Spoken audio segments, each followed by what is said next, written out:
Ladies and gentlemen, welcome back to another episode of Cage Talk. Today, I have a guest, fought in Bellator, fought in Dream, King of the Cage, former WEC champion. We have Razor Rob McCullough. How you doing today, sir? Good, good, good. Thanks for having me, man. Yeah, no problem. You were always someone that I always loved watching when I was younger, just because the fights were never boring. I mean, you had some crazy ass fights, man.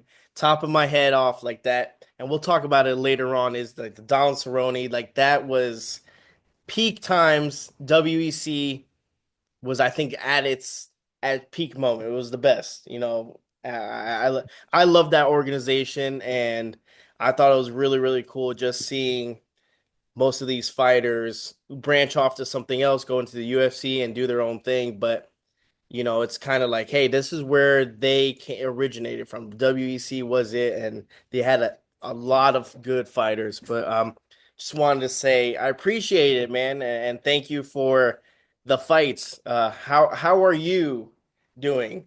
You're in Cali? Good. I'm in Huntington Beach. Yeah. Born and raised. I'm doing well. I'm doing well. Still training, still teaching. Yeah, not fighting anymore, just with my ex-wife. But other than that, just staying busy and trying to raise some good kids and stay in shape so these guys don't beat me up. They're definitely, man. Like I said, I seen your videos, you're doing tutorials and stuff like that. Still in shape, can still whip some ass. So I don't think anyone's gonna be trying to mess with you, man. Um, Talking about growing up in Huntington Beach, how was that? How'd you get into MMA? Oh man. God. I give you the long version. Depends on how much time we That's got fine. there. Take whatever time you want, man. My dad was a martial artist. He also did. He was a Vietnam vet. He Okay. got out of Vietnam, out of the army, and then he met my mom. And then he had two daughters. My mom had four kids, and they had me. So it was like the Brady Bunch. But Got it. he went into the was the Air National Guard. Okay. So he was doing that. So he was still in the military, just in reserves. But he also did a bunch of other stuff. But he would train. And so I always wanted to ask him to go to the gym. And he brought me one time, and the guy goes, "Do you know your right from your left?" And I was like, yeah. And I said the wrong thing. And he was like, "All right." When he figured it out, I was like, "No." So I was always trying to like watch Kung Fu theater, right? And Mhm. like, as it progressed to Chuck Norris movies and then Jet Li and Jackie Chan and Van Damme. So those were always like, I thought that's what you do. Like my dad was in Vietnam. I was like, you grow up, join the military, fight, go to wars, do that kind of Yeah. stuff. So training was like to me it was fun, right? It was something my dad did. He would run every night too. He'd go for Okay. like 10-mile jogs. And so I was like, "Can I go with you?" And I got to a certain point where he was like, "Sure, you can go." But he wouldn't stop. He just run. And if I started to slow down, and it was Oh, like the middle of the spear night, he body. just keep going. And I was like, "Oh man." So I either got to like, okay, I'm just gonna sprint home. So the running thing though, I got older. It was just something I did. Hmm. And I noticed that kind of turned my right as and through high school. People were like, "What are you gonna do?" I'm like, "I'm gonna go for a jog." And they're like, "Why?" And I was like, "Why not?" And they're like, "Well, we're gonna go get beers." And I was like, "Cool, I'll come back and drink beers with you too, but I'm gonna go jog first." Like, okay. Um, I got into I did Sampai Kempo martial arts when I was like, God, probably like 9 or 10. Okay. Got a paper route to pay for it, which was the best. Nice. And then thought that was a lot of fun. I moved to Alaska. I was about sixth grade, so I was about 11 or so. I started wrestling. Mhm. Wasn't very good. Nobody on the team was just like, "Oh, this guy from California. Let's try new moves on him." It was I look at that and I laugh because it was a grappling piece so that I didn't really have, right? You go from karate, like which is striking, Mhm. to a grappling. But I understood sitting out and Granby rolls and fighting the hands and how to take a shot. So that stuff later on came back when Oh Tito yeah. was like, "Hey, bro, like if you take a year off from striking," he's like, "Can you just wrestle?" And I'm like, "Okay." I'm like, "Really, bro?" It was a hard pill to swallow because I was already a champ and like Uh-huh. multiple organizations stand up. So I was like, "Bro, seriously?" And then I realized, okay, it was for a reason, Yeah. right? I fought. Josh Thompson. And for 15 minutes, he just kept taking me down and elbowing me in the face. I escaped a triangle and I was like, that's right. And my corner guy's like, hey, bro, I'm gonna throw in the towel. And I'm like, no, dude, I'm gonna knock this guy out. He's like, he keeps taking you down. I was like, Yeah. I couldn't see him either because like my eye was so jacked on one point. So I was like, ah. I rewound it later and watched. I was like, oh yeah, his stand up was slick enough that like I couldn't see the takedowns, Hmm. but he was making it like he was like the new generation of striking and like MMA where he Yeah. was good friend of it. He was Frank Shamrock's guy, so it was uh it was fun to be able to get into it like that and to just kind of watch how fast this sport has grown. Hmm. Right, everybody was when I was doing it was like really good at one thing, and then they Yep. were kind of two things, and if they're good at two things, it was like and then Tito's making the claim it's going to be the sport of the future, and I'm like, I don't know, bro. All right, well. I read that book, Rich Dad Poor Dad, and was like, all right, I want to buy a house one day, right? I'm setting financial goals now. And like Yeah. this is something that's like it was like a crazy goal. But the thought of it was like, all right, well, what do I need to do? And it was like, I need to make money. I need to be able to like, so I was doing privates, I was teaching classes, I was training. Um, it, then I started going, all right, well, I'm gonna have big fights. I'm gonna have to like, how am I gonna do that? All right, well, viciously knock people out, and people are gonna want you to keep fighting, and they're gonna want to buy tickets. And so the way it worked out too was just getting into it and being a student and learning. I always Mhm. thought that was really fun, and I still do. So I think that I was fortunate enough to be able to keep my career going because I always wanted to learn more stuff. Yeah, definitely. It's interesting how you kind of your roots stem back to, I feel like what you told me is like what got you into mixed martial arts or anything like that. It was just wanting to spend time with your dad. Pretty much kind of comes down to it, Yeah, right? It's pretty, I yeah, mean, your dad yeah, went, pretty much. you wanted to go out and do stuff what your dad was doing. And then you kind of just kind of steamrolled into to your career, which is pretty cool. When did you meet Tito Ortiz? Oh man, so when I was 11 years old, I moved with my sister to Alaska. I started wrestling and did a bunch of learned how to fish and hunt and stuff. My parents got divorced. Hmm. Then I realized like my mom was living on her own. I was like, and I kind of felt bad. So I ended up moving back. I was like, all right, we'll figure this out together. Yeah. Like, what am I gonna do at 11? Hmm. Or I was probably like 12 or 13 at the time. Um, got started getting into trouble and then realized that my mom wasn't in a better spot and I was kind of a burden to her. So I was like, oh man, and she was like we were literally couch surfing and then she could stay the weekend where she worked. She took care Hmm. of mentally disabled people. So I was like, all right, I'm kind of more of a burden. So I ended up going back to Alaska. Then I started getting into more trouble there. And I was like, okay, the weather sucks here.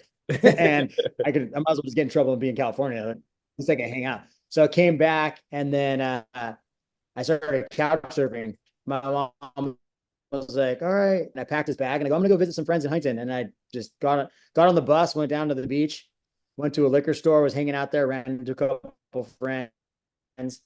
And the best part is one of my friends, the guy who was like my very first friend outside of my family, Ryan, he was with a guy named Mike. And Mike's sister was dating Tito. Mind you, he was probably like 16 at the time. I was like 14. Um, so he's like, bro, you got nowhere to go? And I'm like, no. And he's like, bro, you can sleep in Mike's garage. And Mike's like, bro, what's up? He's like, yeah, no, my mom doesn't ever go in the garage. She's like, we can make like an apartment in there. I was like, all right, cool. I never slept in his garage, which is cool. But that's how I met Tito, Oh was he wow. was dating my buddy's sister. So we went to high school together and he was older than I was. And then at one point, my buddy was like, hey, Tito's trying to put together this like LA Games team for wrestling. Mhm. I told him he used to wrestle. And I was like, yeah. And as he's telling him that, Tito walks in and he's like, hey, dude, this is Raw, blah, blah. And he tries to snap me down and wrestle me Oh and God. on the cart at the house. And I'm like, oh, it's fucking on, dude. So we're like scrambling and stuff. And he's like, bro, Tito's like, you got hips, man. And I'm like, thanks, bro. So that was enough like validation. I was like, bro, like this and Tito is huge. I was like, yeah, dude, like that's right. Um, so he ended up going to college after Mhm. high school, right? He wanted to be a PE teacher. And then I went to the gym, started teaching. Well, started as a student, obviously, and then the guy that I was training under was a Brazilian guy. He didn't speak really good English. Mauricio Castillo was his name. He was like the Brazilian Thai boxing champion, and he Gotcha. came over from Brazil with a guy named Clever Luciano, who's he still competes out here in Southern California. Black belt, he's super good. He was a coach with me on Tito's season, I think 10, The Ultimate Fighter. Mhm. Anyway, so train with those those guys, Mauricio gets a job at an LA boxing. And I'd already worked out at the one in Costa Mesa. So he goes over there and he's like, doesn't speak real good English. He's like, Hobby, you teach, I'll show you, you tell them. I was like, done. Yeah. So I got a free membership out of it. And then he goes, hey man, why don't you teach this bag class? And I'm like, I was going to take the class. He's like, bro, I taught 4 in a row. Here's $20. And I'm like, all right, we're doing jumping jacks. Let's go. That's really how I started teaching. Um, and then it's kind of progressed. People were like, do you do privates? And I'm like, yeah, it's $20. And they're like, okay, cool. It's like, awesome. But I mean, I look back now, that's how I learned. And my learning curve went so fast was I was teaching it. I Yeah. pick up a move, I train with somebody, go back and teach it, and I was dissecting it. So it definitely helped my whole game, learning that part of it, which was kind of, you know, a blessing in disguise. And I got paid while I was doing it. Yeah, definitely. So it was learning and fighting. I was fighting the local circuit here, like Thai boxing, Hmm. and boxing. And I saw UFC and I was like, dude, that's Tito, bro. He's fighting in the UFC. And I was like, that's awesome. He started fighting too. Hmm. And I was teaching a sparring class at LA Boxing, Huntington Beach. He walks in and I'm like, what's up, dude? And he's like, what's up, man? So he watched a couple rounds and he goes, I got to get that stand up stuff. And I'm like, bro, you can jump in the class. I'm like, there's no takedowns though. He's like, yeah. I'm like, I'll spar with you. So he started doing that. And then people started coming in to train with him. And that's how he formed Team Punishment. And people would ask, right? He was fighting for the belt eventually, and then he thanked me while he was getting the belt. I was like, "Yeah, I want to thank Rob McCullough," and was like, "Who's this Rob McCullough guy?" Because he fought Vandalay in Japan. I Yep. didn't go to Japan, obviously, so people were, my name's on the radar now. They're like, "Who's this guy?" And on the local circuit, everyone was like, "Yeah, I know who this guy is. He's a stand-up guy." So I started doing interviews. I'm Tito's stand-up coach. And I'm still fighting, so I'm knocking dudes out. People are like, "Yeah, I just saw that guy fight. Like he's Yeah. KO'd this guy." So it was my introduction to it, and it definitely picked up a lot of steam with having Tito going, Hmm. hey, that's my guy. Yeah. So I was fortunate up there to be like, all right, this is awesome. And then it went from sleeping on couches to like we got managers and we're flying places, we're going overseas, and I was like, it was kind of like that movie or that TV show Entourage, Yep. where it was just like a bunch of buddies, and next thing you know, I didn't realize it at that time, but it was like this was the sport like building. Hmm. And I think about all the guys that used to the gym that train with us, and it was like Chuck Liddell, Randy Couture, Matt Lindland, like everybody you could think of. Jason Miller slept in the parking lot at our gym. Like all these dudes came and trained. Rampage I still see Rampage all the time. All of them were at our gym at some point training, and we all got together. And I was just like, dude, I look back now and I'm like, dude, that was like the Mount Rushmore of MMA. Yeah. And it was Got it it right was all my buddies. there. Yeah. Yeah. So I've been super fortunate to sit back and watch it and go, wow, you know what, this is super awesome. The sport is, it doesn't matter what day of the week it is, you can turn on TV somewhere and find it. Yeah. It, Oh man. yeah. It is crazy how it just Yeah. evolved so quickly. And just to think about that, like, were you saying you saw like the whole sport evolve in front of your eyes? When did you finally make it like, hey, I want to do this as a career? Like, this is what I want to do. Or were you doing anything besides fighting? Like, was there another career that you were going for that you wanted to do? I mean, at high school, I was like, all right, well, I'll just join the military and Okay. then I'll, be military, get out, be a cop or something. Hmm. And I didn't graduate high school. I had moved so much throughout my high school career. I went to 4 different high schools. Okay. So I was way behind on credits, like 90 credits shy of what I needed, which is a lot. Hmm. So I went to alternative education, like night school, and I was doing all that stuff. And I was like, all right, the whole point is to go to school so I can get a job so I can make money. So I was like, all right, I'm already making money, like doing stuff. I was like, all right, But dude. yeah. To me, it didn't make sense. And everybody I know was like, everybody I was living with in Huntington Beach, I was living on their couches, and I lived with a Uh, few of my buddies, and their parents. They all ended up going to college. hmm. None of them are doing anything they went to college for, and they all in debt when they got out, right? So it's Yep. like, okay, well, I can't be in debt and I don't have credit. So I did hey, I'm going to teach the local gyms, and thank God, like it got it gained popularity, cardio kickboxing, and then martial arts and mixed martial arts specifically. So it took off, and I was able to around here locally. When people open gyms, I was the guy. Hey, dude, get Rob over there, and people will show up. Like they'll be able to like. And I was so then I was selling tickets to everybody that would. They'd Mm, open a gym. That was my new member base. So now I was selling gotcha. privates to people. I was selling tickets. So when I'd fight, I'd sell a couple hundred tickets.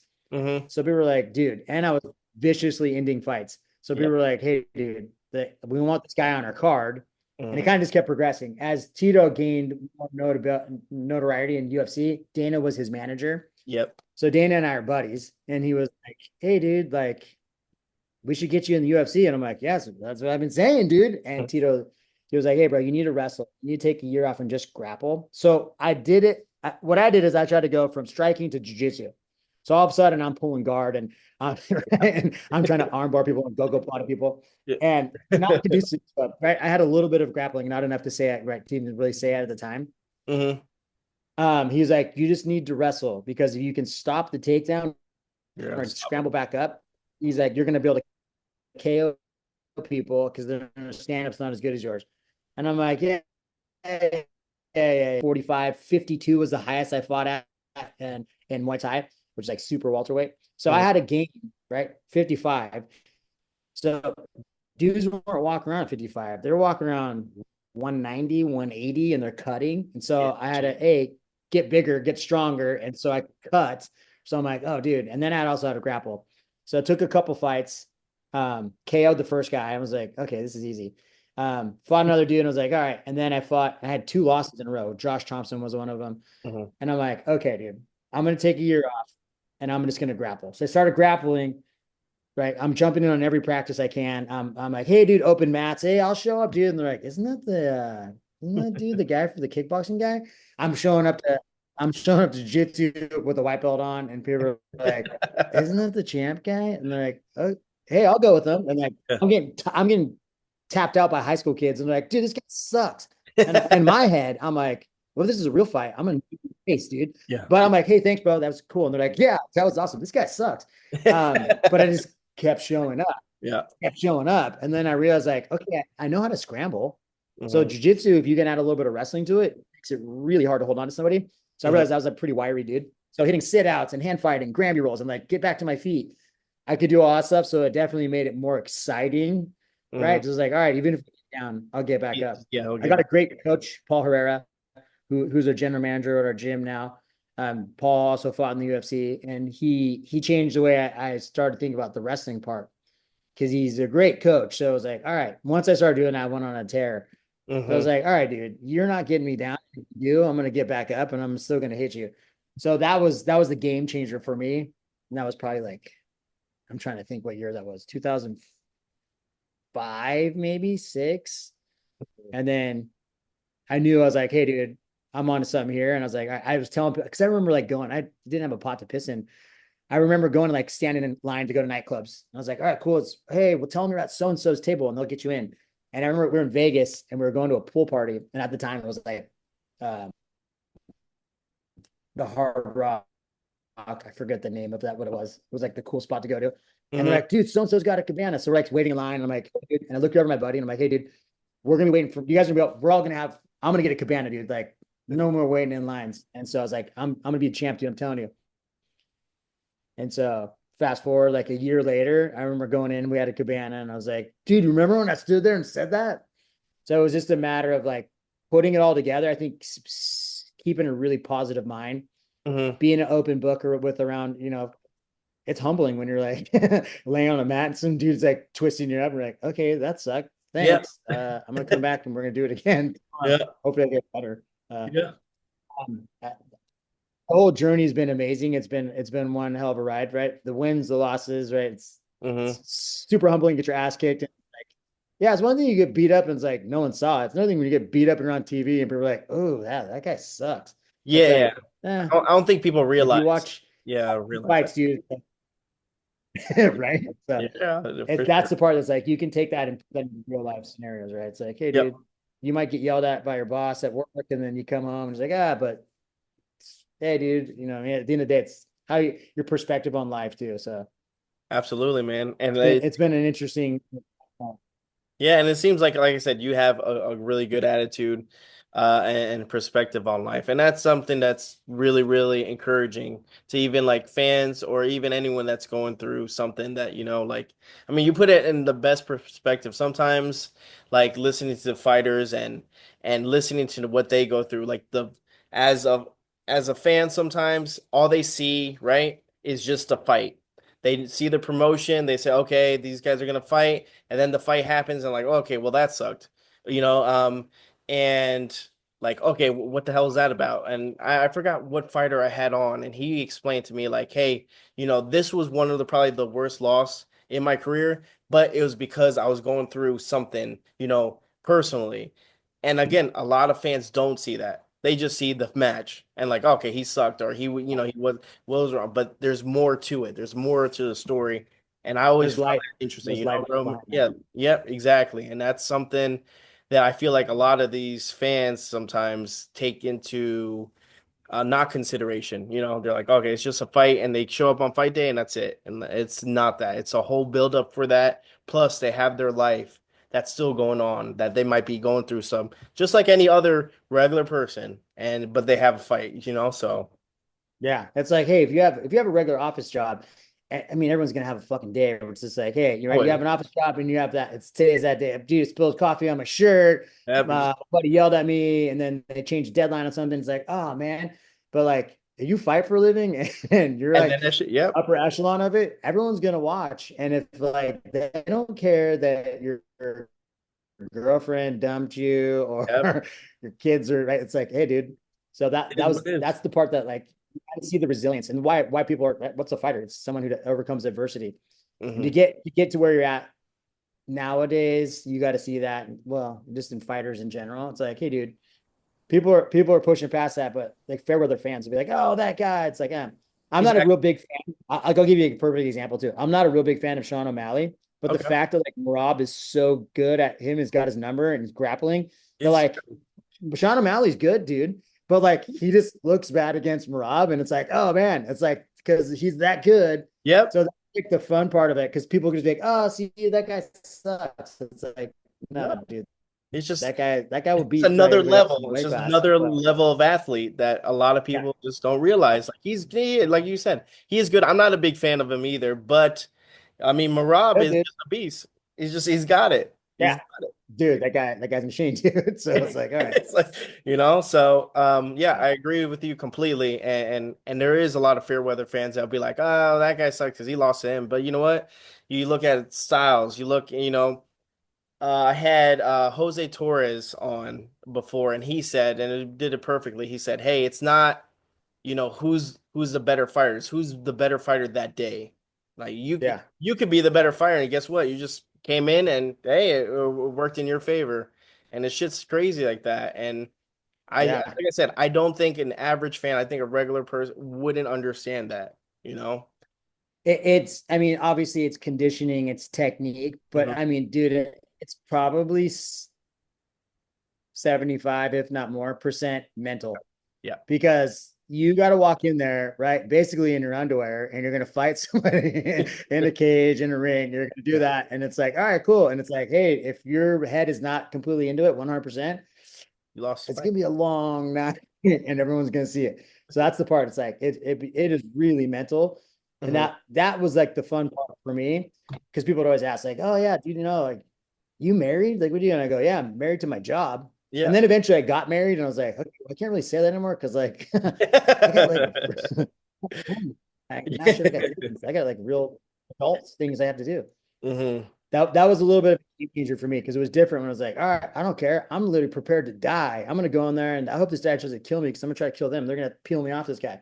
You Hmm. get a little bit older, and you're like, all right, oh shit, yeah, did I pay my taxes? Like, I'm gonna Well, have to. that was like one of the things I wanted to ask too, because as I grew up, I was kind of just I was a free for all. I didn't have any responsibilities. Then ending up getting married, having kids. Kids change a lot of things, man. It puts things in perspective. Where before I used to go skydiving all the time, now I'm like, you know what? Fuck it. I might not. You know what? I'd rather just stay, to the ground. I'm like, damn, did I become a pussy? Like, what happened to me? Like, I Yeah, used to be on. no, It's just, it's a different perspective on life and stuff. Does that Yeah. happen with fighting? The same thing? No, I think I mean some guys I think Mm. it will change some shit, I guess. But for me, it was a little different because literally, like I said, I was like, hey, I'm prepared to die. Like I Yeah. hope this guy's gonna try to kill me because I'm literally gonna try to kill him.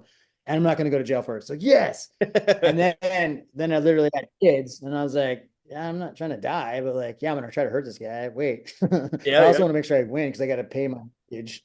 Oh Right. man. Okay. No, I think one thing that was starting to like turn the corner for me was Mhm. I remember getting ready to title defense for WEC, and I found the guy I was fighting on Facebook. Okay. Oh yeah, we're promoting, and he just had a kid, and all of his pictures in the fight camp were him with his baby, and Hmm. I'm like, I'm gonna try to kill this guy, and he's Just like, had it. he's loving his kid. Wow, this is gonna be. And if you watch that fight, I literally tried to kill that guy, and then the idea is that flipped on me. Right, I'm getting ready for a fight. I got a baby, and I'm like, shit. Wait a minute, dude. You know what? Maybe there's a dudes out there doing the same thing. Oh no, like the mind frame you have to be in to be able to me was, hey, kill or be killed. Uh-huh. Definitely changes. It definitely changes. For me, it changed. Definitely. Do you think you kind of like mind fucked yourself look going into and seeing all those, it, right? it could have. It could have. And I'm like, ah, shit. You know what? Yeah, like you Let's. kind of like threw yourself off looking at, I mean, yeah, I My, get it, especially with wait a minute. Oh, like, hold on, wait a minute, that guy has a kid. That means like, holy shit, yeah, that's hey, what's I have? Hey, wait a minute. So carry the two. Never exactly mind. like what the fuck we're doing here. That's funny. Now you fought in a lot of organizations, man. What was your favorite organization to fight for and why? Uh, definitely the WEC. Um, I mean, I think I fought in WEC number two. So literally the people, even the people that work there, they were like family, they're friends. I still talk to some people. The lady who did operations, Melissa, I still Hmm. talk to her too. Now I think she works for Zuffa again, Okay. but she worked for the PBR at one point. But like they're a family. Like we're friends. Like it started out in, yeah, what was it? Like the Fresno Indian casinos out there. Like I'm trying to remember, was it called Tabletop Mountain or something like that? And then it got picked up by Zuffa and it was a Las Vegas, right, organization. And all of a sudden we're like, hey, they're flying me in and my corner guys, and we got rooms at the casino. And I was just like, that's what I'm talking about. Like, this is cool. And they took care of us. So I really appreciated that. It was definitely different. We fight in different organizations, and you're like kind of accustomed to one thing, and then you're like, hey, Yeah, wait a minute, and they switch it wait, I up. only get one plane ticket. I'm not getting four. Wait, I got to share a room with my corner guy. Like Yeah. what? Come on. So that was, yeah, there was definitely that was my right. And then you're just hanging out in Vegas. It's like cool. They're gonna pay me to go to Vegas. Like cool. All right, I'll hang out here. Hmm. Did you ever have kind of like a fight strategy or something that you always constantly did, maybe like a fight routine leading up to the week of the fight? Typically, I was always like, I kind of noticed I would get myself sidetracked by cleaning my environment. So wherever if I was living at my buddy's house, or if I was living in an apartment, or wherever I was at, I was always like, all right, in my head, I'm like, all right, I'm getting ready to come back and party. So I'm Uh, gonna have to have clean everything up, right? So I was like into that, obviously still training. And hmm. then like it would be like ticket sales and stuff too, organizing all the tickets and then trying to do the math on it. Like, all right, so if this is how much, right? So cool. As I got when I turned pro and I started doing stuff, they're like, yeah, you don't have to sell tickets anymore. I'm like, I like selling tickets, though. That's fun. It got my head off of like, I've been doing the percentages. Like, okay, if you get this percentage, I sell, all right, awesome. Yeah, and that might have been a So, and I sold a like lot. part of you, right? Like that you like to do. That makes sense. Yeah. All right, Yeah. so. But it also kind of, it helped because it was like the, instilling like that hustle gene of like, all right, dude, like this Hmm. is another way to make money. And like that book, Rich Dad, Poor Dad, I Hmm. don't make money for me. I'm like, all right, well, I'm fighting. All right, well, if I can sell tickets, there's another way to make Gonna be, money. yeah, All that's right. another income. Yep. Yeah. All right. If I'm selling privates because of that fight, all right, that's cool. And then, all right, well, if I do seminars, so I was like trying to think of all these other ways to be able to stream some kind of income. And Hmm. the reality is, dude, Southern California is expensive and you don't realize it. So you start traveling and you're like, wait, what? Like I remember going, I did a bunch of seminars in the South and man, Southern hospitality, I love it, dude. It's real too. Hmm. I'm like, hey, after seminar, my mom wanted to make food. You want to come over? And I was like, all right. And everyone from the seminar would go, like, You guys are fucking awesome. But I remember at this house, and I'm like, this is a sick house. And he's like, yeah. And I'm like, you don't mind me asking. And it was like $250,000. And it was this huge. I'm all, you, where What? I, okay, wow. To come home, like, I couldn't even get like a condo for that. Like, wow. Yeah. Wow, you're getting your head ripped off in California. So the reality of like growing up here, you don't realize it. You start traveling, you're like, whoa, like stuff's expensive, man. Like, dude, Yeah, I can good. only imagine. I went to Laguna Beach, what was it like a month ago or 2 months ago, and the gas was like 6.59. I was like, oh my God. And bro, I was bitching. You understand? Like me going to the airport, I didn't put gas that morning because the gas was 280.89, and I was like, no, no, no, I was paying 270. Like, I'm not doing that. I'll wait till it goes down. So then looking at that, I was like, oh my God. I took a picture and I sent it to my family, like, this is beyond me. Like, I don't know how these people do it. I'm like, holy shit. Bro, I was just in Nashville with my wife a couple of weeks ago. Gas was 267 a gallon. Here right now, it's like $5, and it's supposed to go up. It's supposed to go up It's at the 1st of July because like there's some new taxes. I'm just like, it's supposed to be like $8 or $10. I'm like, that is who what who can afford to live here? I don't like it blows my mind. And I'm like, why Nashville is 267 a gallon? I'm like, dude, like, yeah, come on. yeah. Nashville's a nice Yeah. spot, So but yeah, another one is it's crazy. It's crazy just yeah. you kind of feel luckily on the other side, I'm like, well, and now I felt like when I got back from Laguna, I was like, I put gas. It was like 290. I'm like, fuck it, that's good. Like that was Yeah. good. Hey, this is awesome. I'll get the premium stuff too. Like, Exactly. I'm like, whatever. yeah, fuck this. This is what's up. Um, Now, I wanted to talk because I never asked a fighter this about, the weigh-ins and stuff. Um, Now, preparing for weigh-ins is kind of like, again, like you talked about mental, like a mental welfare. Like, do you think when you go in there, are you trying to like scare the shit out of him? Are you trying to see if he jumps? Are you just staring at him? Like, what is going through your mind there? Like, are you seeing like if you got him? Because I know with Tito when I had him on, he was like, oh, with Ryan Bader, like he's like, I wanted to make him jump, I wanted, and then the minute I made him flinch, I was like, oh, I got him. So like that was his style. Like, is that something that you always like to do? Or like, just curious on that. As weird as it sounds weird too, but like Uh-huh. if I knew I was fighting some guy, it was like, okay, and he could have been, oh yeah, that guy. It was like, now I hate that guy, I want to hurt him. Yeah. So that was just how I did it. So if I saw the guy, I wasn't trying to be nice to you, just be like, whatever. Hmm. Who got me was Donald Cerrone. He came out and was super nice. He was with Greg Jackson at at our fight, and he goes, "Hey man, I just want to say I grew up watching you. I'm a fan, and this is an honor." And I'm like, "Oh fuck, why is he being nice?"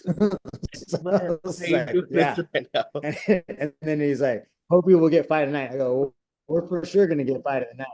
And I was like, "Bro, why is the guy being all nice? Like, damn it!" And I was like, "Yeah, likewise, dude." Because I'd seen him fight like stand up. He was fighting in Muay Thai, so I knew who he was, and he was fighting at a bigger weight class too, like 170s.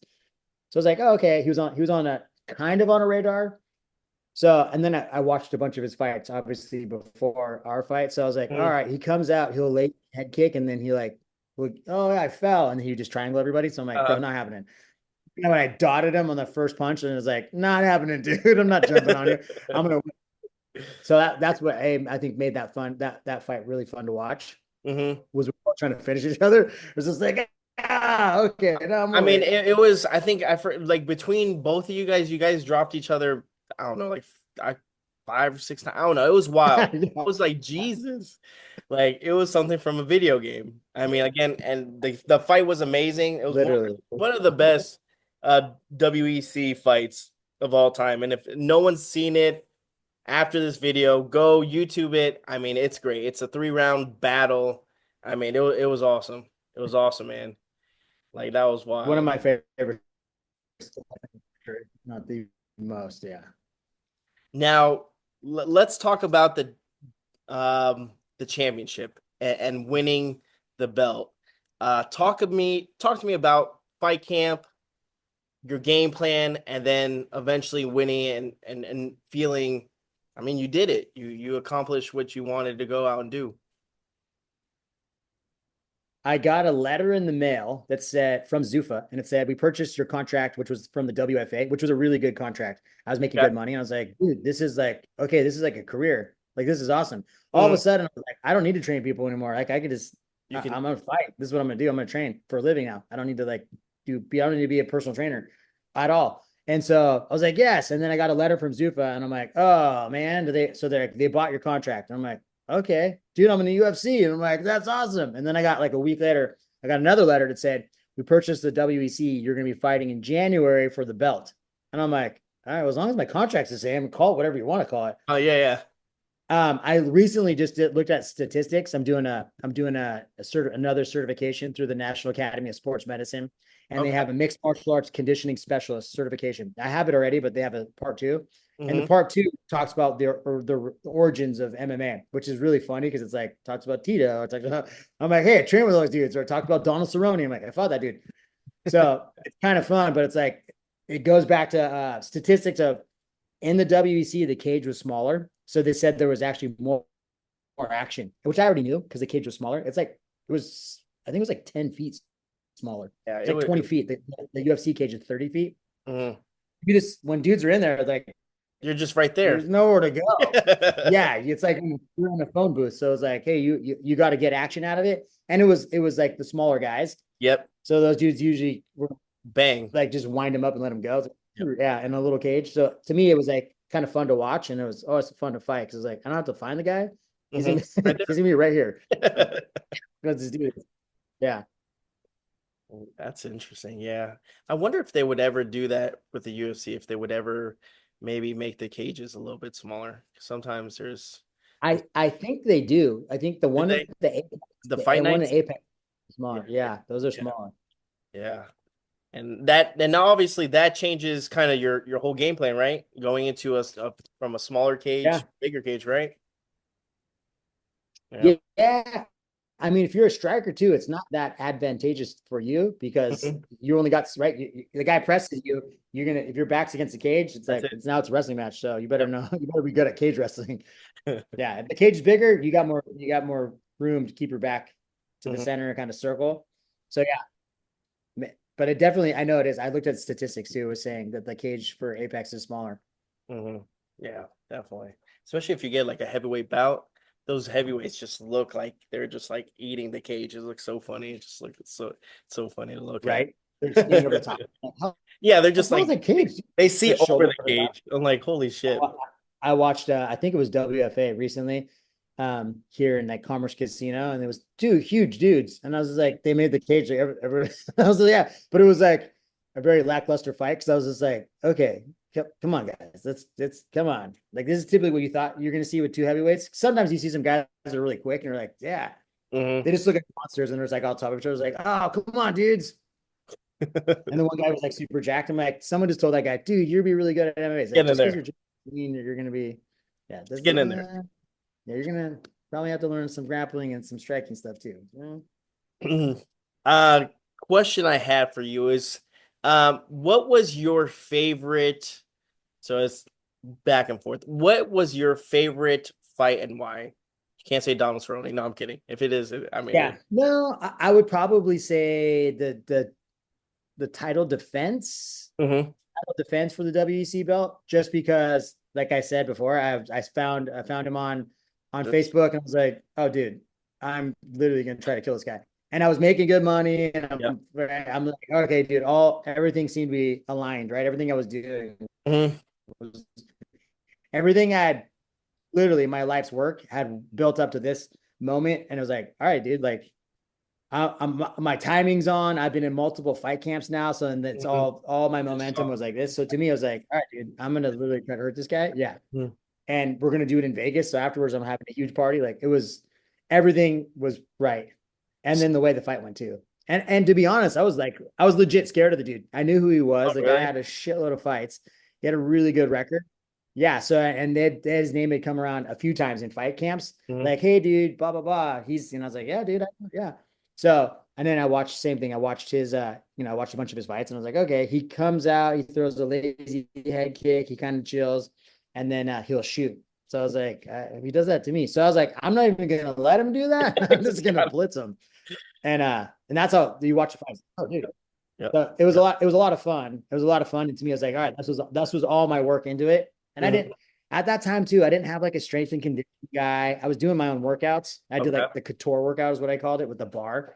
I'd Mm-hmm. run a couple miles. I sparred. I hit mitts. So I was doing all the stuff, and I was doing. I had my also my old Muay Thai coach too. Mm-hmm. So to me, it was a lot of fun because it was not. I didn't do a bunch of traveling. Wasn't going to a bunch of different gyms. Right. Later on, I started going. All right, maybe I need different sparring partners. Maybe right. Change it up. Oh, I need. I'm gonna get a different coach. Yeah, and all of that, A, costs money, and B, it gets kind of out of your routine. Mm-hmm.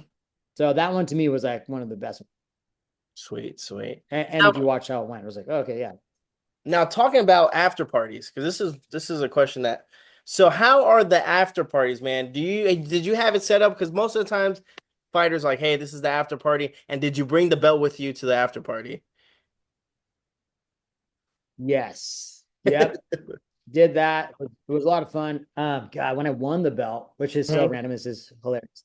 It was MySpace days, Oh right? wow. So MySpace, yeah. And I made fun of everybody at my gym. I was like, you guys are so lame. Like, dude, but there was a guy at my who worked the front desk, and he was no, I'm not gonna be mean, but the dude was always on online, and he always had chicks coming in. He's like, "Hey, bro, I'll be back in like 10 minutes." I'm like, "Where are you going, bro?" He's like, "This chick," and I'm like, "That chick's hot. What? What?" Well, I had a girlfriend, and we lived together, and then we broke up, and she Mhm. was like, "All right." When I came home, she took everything except for the computer. So I'm like sitting, I go back and I'm like, all right. And this chick did like, she cooked, cleaned, did the whole thing. So I was like, all right, whatever. So I'm training and teaching most of the day. I come Mhm. back to my apartment, I'm sitting there and I'm like, all right. So the guy at the front goes, dude, I made you a MySpace thing. Just put pictures on there. And I'm like, whatever. And so there's a computer sitting there in my empty apartment. I'm like, There it is. so now I'm trying to figure out how to upload the picture. Right now, all of a sudden, I'm like turning into like this.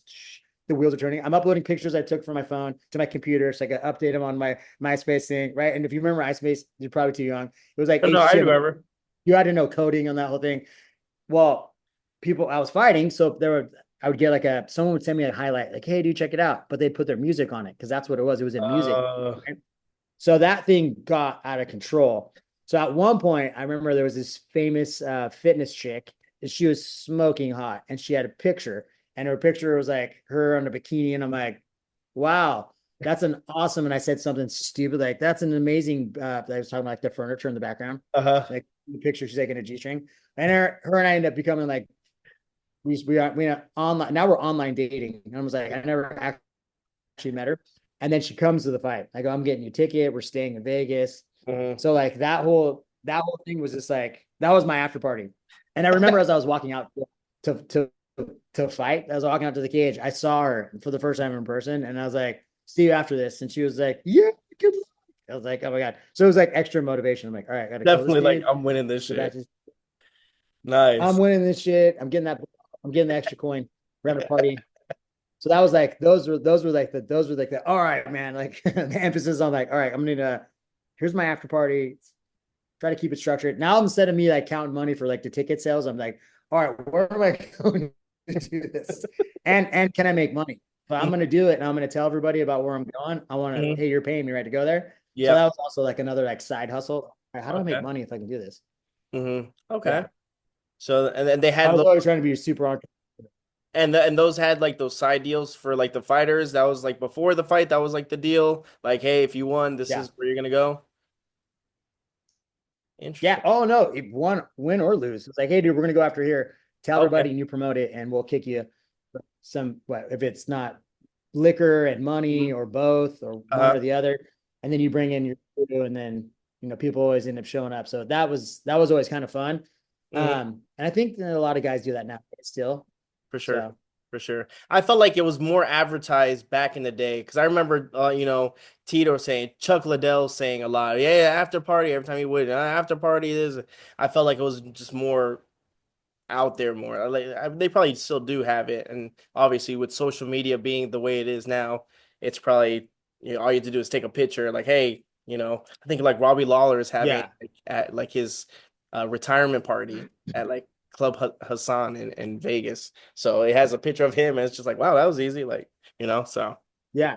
Well, I mean, nowadays it's a lot. If you have the following, which if they do, they promote. UFC is really good at promote. They're a marketing company, right? So they're good at Mhm. promoting all the fighters all have their own following. They're going to promote it. So I'm sure probably now they've changed. Like, hey, if we give you a mic, you better not be promoting stuff that's not right. There's probably a list of stuff. Yep. Yep. Yep. I Yep. got out just before that, Oh, just really? before the whole you can't have your own sponsors thing, because I was making good money just on sponsors. Sponsorships. Before I even stepped into a cage, I was getting monthlies, I was getting right per fight. Hmm. So it was a good extra like 20 something grand a month.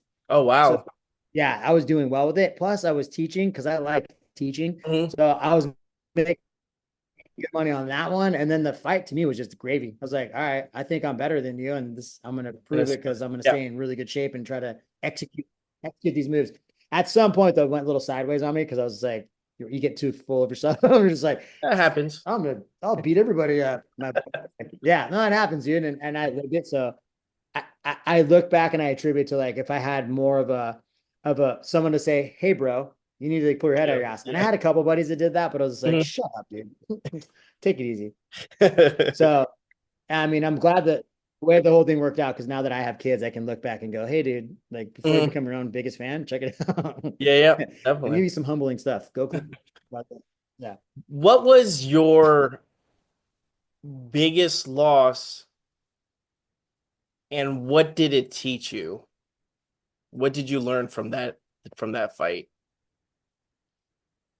God. Yeah, losing the belt was that sucked. Because I broke my eardrum on top of it, already losing and not making the money you're gonna make. Yeah. But it was like you perforate your eardrum, it's like you can hear yourself breathing and stuff. It was a Hmm. nightmare. And it happened to me before I knew exactly what it was. It was like round two. I go, yeah, I broke my eardrum. And then I could hear Chuck Liddell and my corner guy is arguing. Chuck's like, keep kicking him. He doesn't like it. And my corner guy's like, don't kick him, dude. He's gonna keep trying to take you down. And I'm like, shut up and give me my mouthpiece, you retards. And I'm like, ah. And then I clipped him and I was like, I got him. And then the ref stopped me. Like he was like this. The ref stopped me because he was like, timeout. And I was like, fuck timeout. There's no timeout, motherfucker. So that to me, that was like oh man. I was like, I can't believe it. Oh God. So that was to me like a shitty way of losing, Yeah. but it had to happen the way it happened, right? And someone's gonna win, someone's gonna lose. So Yeah. Yeah. yeah, to me that was a pretty shitty one. What did I learn from that one though? I think the reality of like you can fall and you can bounce back up, right? So it was like that and kind of working my way back up. Hmm. And in that process too, I ended up getting married, had kids, and started a family life, which I didn't really come from a real structured family life. So I was trying to like Okay. figure out how this, hey, How it what works. is a good dad supposed to do? Yeah. Yeah, what is your parents shouldn't fist fight each other in the living room. That's probably hey, maybe the cops shouldn't end up at your house every day. So, all right, what do I need to do so I don't do what they did? Hmm. So it was navigating those and then kind of figuring out and then going, hey, I have like a mortgage now. Like I lived at my friend's house. Everyone always asks, like, dude, how'd you make on like the fighting thing? How'd you do it? I was like, I had zero overhead. I lived on my friend's couches. I feel like we rewind this whole conversation. It was me living at my friends' houses. And then I started fighting, and then I still lived at my friends' houses. And then all of a sudden I started getting checks, and I'm like, okay. And then I realized, like, hey, dude, I can get sponsors and managers that people are like paying hey, dude, we'll pay your way because we think that we see a lot of potential. I was like, all right, cool. So it was really easy. And then all of a sudden I started making money and I didn't want to go back to being broke and poor. So I was like, all right. So everything I had, I was like, to hold on to Just it. yeah, just So that definitely helped. That and trying to educate myself. Yeah, like how do you keep money once you make it? There's some really good books out there too, like The Mhm. Rich Dad Poor Dad, Why We Want You to Be Rich by Robert Kiyosaki, Donald Trump. Those ones are really good because Mhm. it talks about like tax loopholes and like start Okay. making like that. Do I need to make tax? Understand tax loopholes if I'm not making chunks of change? Probably. I mean it's good, but when you're getting like Good seventy amount of money. Yeah. thousand dollar check, right? You're like, yeah, all of a sudden, dude, you went from like, I don't pay anything to you're at the top tier. You're like So it this. was a I matter of want to like try to keep under all my educating money. myself. Yeah. Yeah. Yeah, I'm like, hey, dude, I get it. And I'm not like, I like living in the United States, but they're there to help you if you understand how to use them. Hmm. So it was a matter of like, all right, I should probably be a corporation as opposed to an individual because I'm gonna right. And well, hey, I'm married now, so there's like those little things that you can play in your favor if you know what you're doing. Hmm. So it was understanding that part and going, okay, Definitely. again, trying to be a student and go, okay, I don't know everything, so what do I need to do? Gotcha. And then how am I gonna pay my bills? That I mean, that's yep, that's everyone, man. That's everyone. Um, what was your Yeah, favorite right. uh post-fight meal?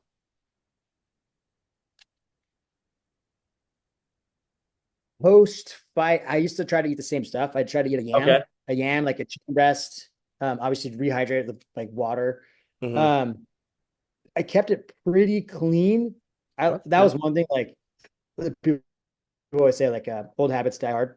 I Mhm. always ate pretty healthy, super clean. I still do. So I think Okay. probably why I'm 48 and I don't look like I'm 48. I don't think because I see a lot of dudes. I'm like, wow, what's up, dude? And then I can't recognize them. Oh yeah, we went to school together. Wow, what Life, did you do? life What's hits it? you hard. Life will come at you like a like a hurricane if you're not careful. Well, that's good. That's good. That's that's what's up. Um, well, before I let you go, man, I wanted to say, I appreciate you. Appreciate everything you did for the sport. I appreciate, leaving your blood, Hey, sweat, and tears, man. You're always a fun watch. Loved you watching you as a fighter, man.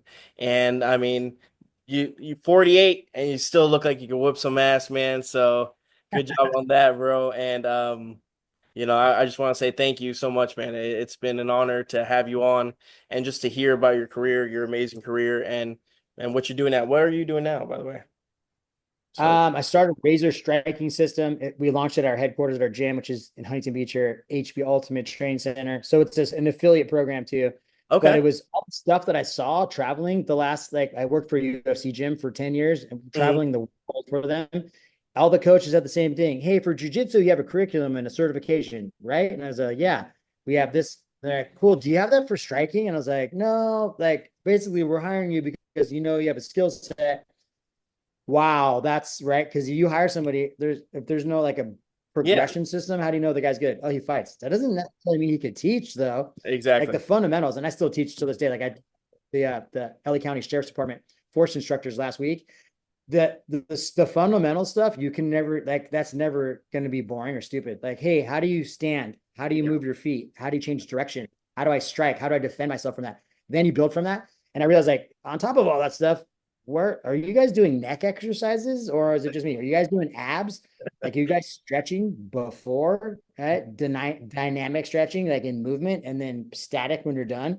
Like all that stuff, I started realizing as I started getting more certifications and personal training stuff. I was like, wow, no one's really put this all together. And there's some Mhm. systems out there that are really good and like they've been used and people like, but they're for guys and girls that are already like professional athletes that are already like, that's like this percentage, right? It's like people that are Yeah. already, they're going to be good at whatever they did. So it's like, all right, cool. Well, if I'm a pro and I do this, yeah, that's going to be good. That's going to help. But what about all those regular people that are like, I Mhm. like doing workouts. I did CrossFit and I blew up my back. So I want to do something that's group, but I don't want to hurt myself. It's like, hey, dude, this is a workout. It's fun. It's empowering once you realize, like, well, if I was somewhere and someone started punching me or fighting me, like, I'd have a pretty good like Yeah. defense. I'd be able to take care of myself, at least get away or get to my phone and call somebody.